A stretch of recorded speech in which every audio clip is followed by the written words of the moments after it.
Gabriele não acreditava em casa mal assombrada. Não há nada que alguns baldes de tinta fresca não resolvam, costumava dizer. Além disso, ficou louca quando viu o casarão à venda. Era simplesmente espetacular. Tinha um excelente terreno para fazer jardim e quintal, 3 salas imensas, 5 quartos, 3 banheiros e vários cômodos que poderiam ser adaptados. O lugar perfeito para uma recém-casada que pretendia ter muitos filhos. A casa era velha, até demais. Exigiria um bocado de reformas, mas o preço era incrivelmente baixo.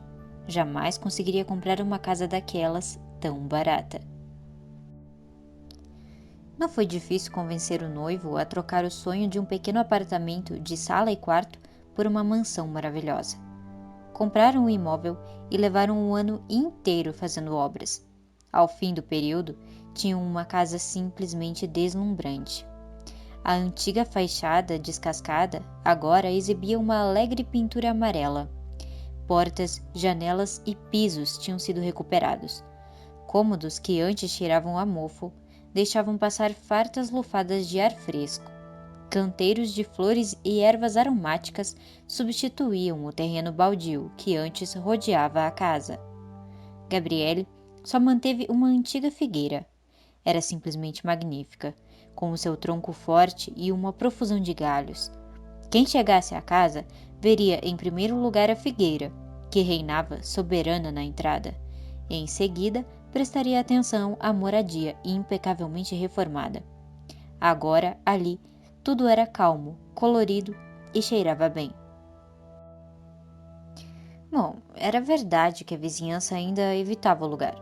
Até mesmo o carteiro relutava em se aproximar.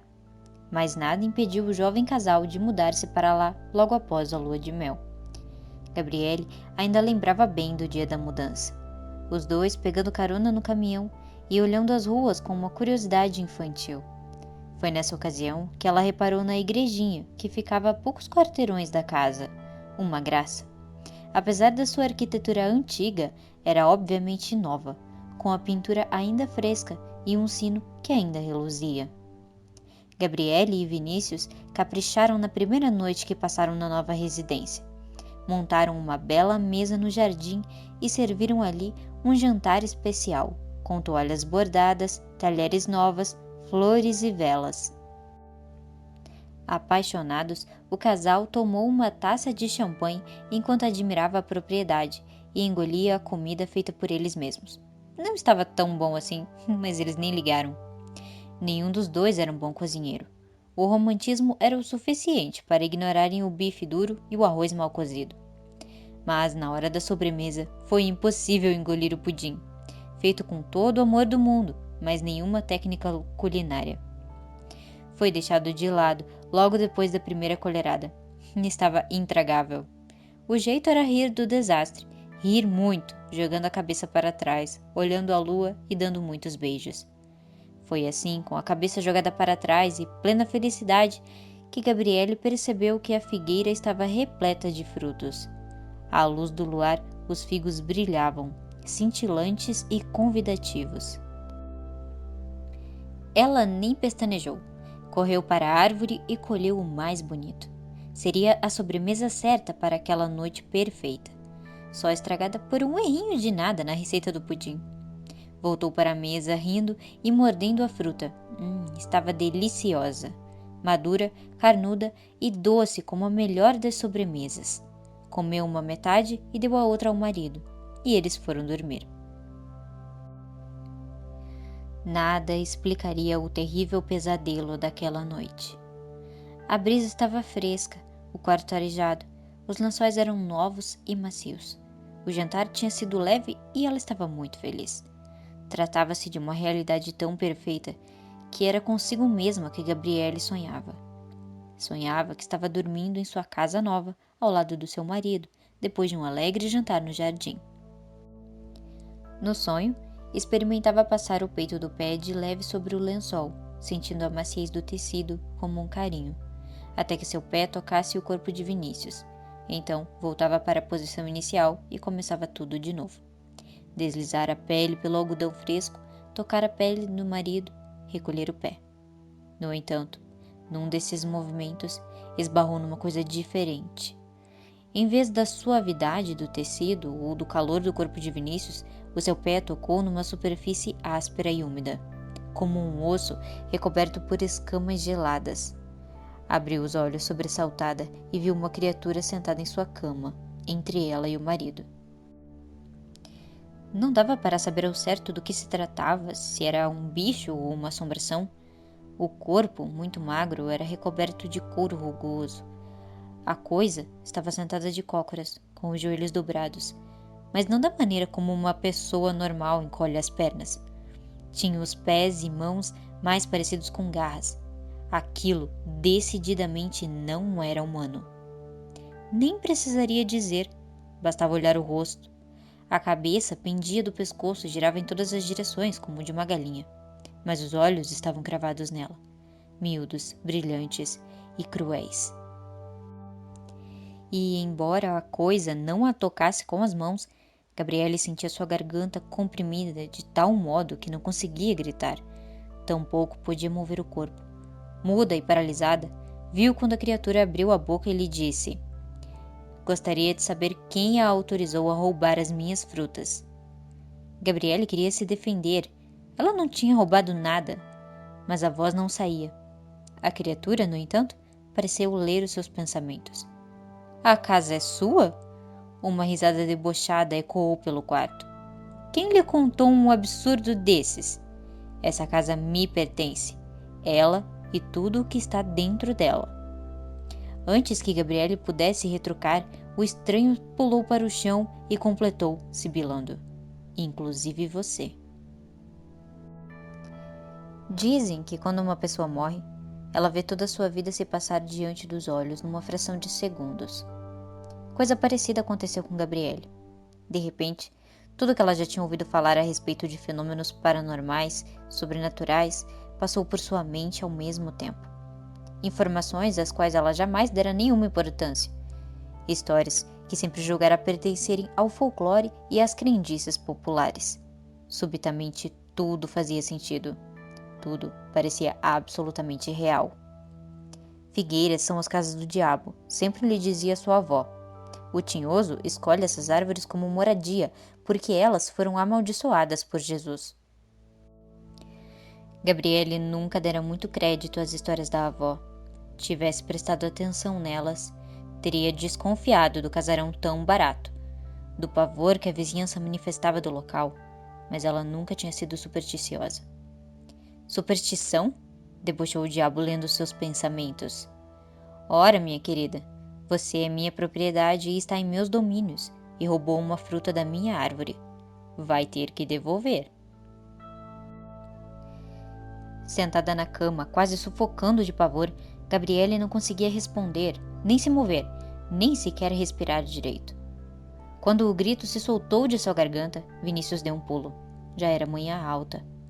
Sentada na cama, Gabriele uivava como um bicho selvagem, na mesma posição em que estivera enquanto o demônio lhe falava coisas horríveis que escutara.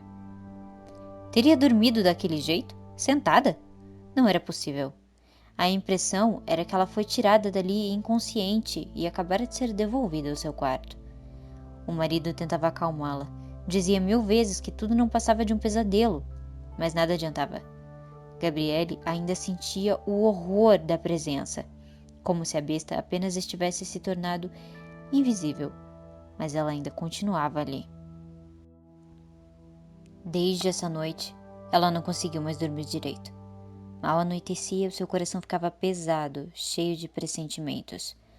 O sono era interrompido a toda hora por sustos que a faziam abrir os olhos na escuridão. Não via nada diferente no quarto, mas tinha certeza de que o demônio estava ali, com os seus olhos cruéis fixados nela. E foi assim, noite após noite. Gabriele emagreceu, ganhou olheiras profundas, tornou-se frágil e nervosa.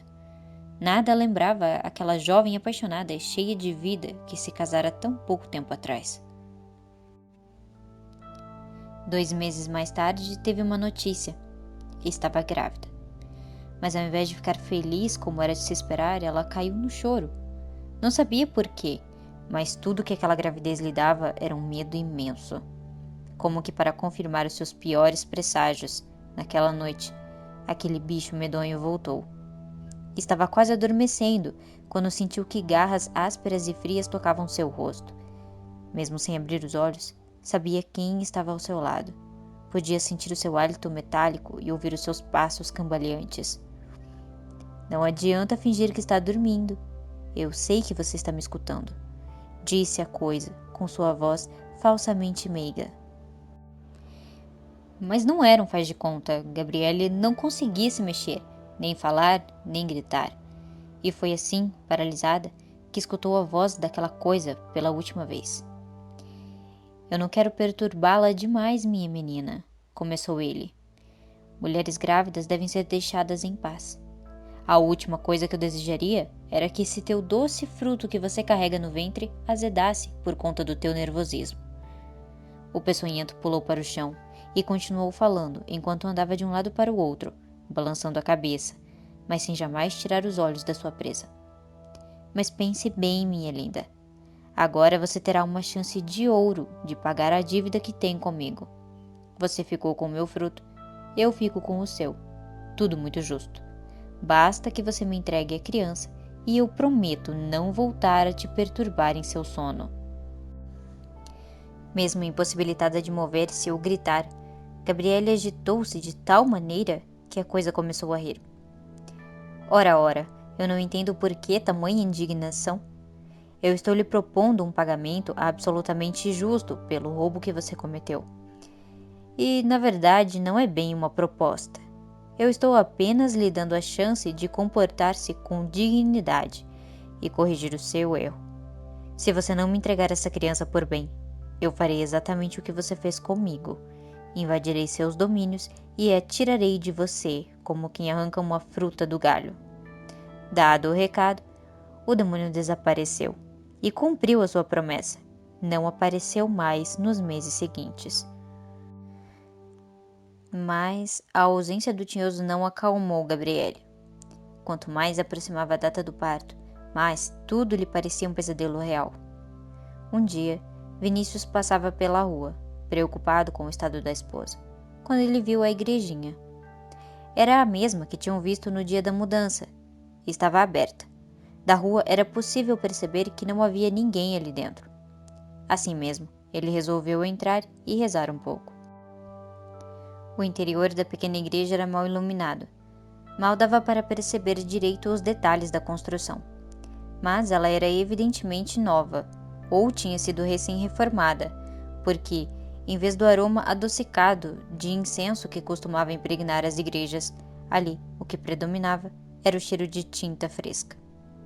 Ele aproximou-se do altar, ajoelhou-se e, antes mesmo de fazer o sinal da cruz e começar a rezar, viu que um homem se aproximava. Era o padre. Parecia bastante jovem. Posso ajudá-lo? Perguntou o pároco. Sua voz era suave e inspirava confiança. O rosto de Vinícius iluminou-se. Sim, se havia alguém que pudesse ajudar naquela situação, era um padre. Contou-lhe tudo o que acontecera, sem omitir nenhum detalhe. Por fim, foi tranquilizado pelo jovem religioso. Meu filho, não se preocupe com mais nada. Agora, esse assunto está em minhas mãos. Hoje à noite farei uma visita à sua esposa e conversarei com ela. E naquela noite, conforme prometido, o pároco lhes fez a visita. Novamente ouviu toda a história, agora contada por Gabriele, e repetiu as mesmas palavras que já havia dito ao seu marido. Não se preocupe mais com isso, minha filha. O poder que eu represento é muito forte. Ninguém roubará aquilo que só pertence ao meu Senhor. Assim que a criança nascer, virei buscá-la. Ela ficará comigo na igreja. Lá estará a salvo. Embora jovem, o padre transmitia imensa segurança e fé. A voz era um puro conforto. Os olhos, só doçura. Gabriele sentiu imediatamente que podia confiar nele. A partir daquele dia, não teve mais medo de nada.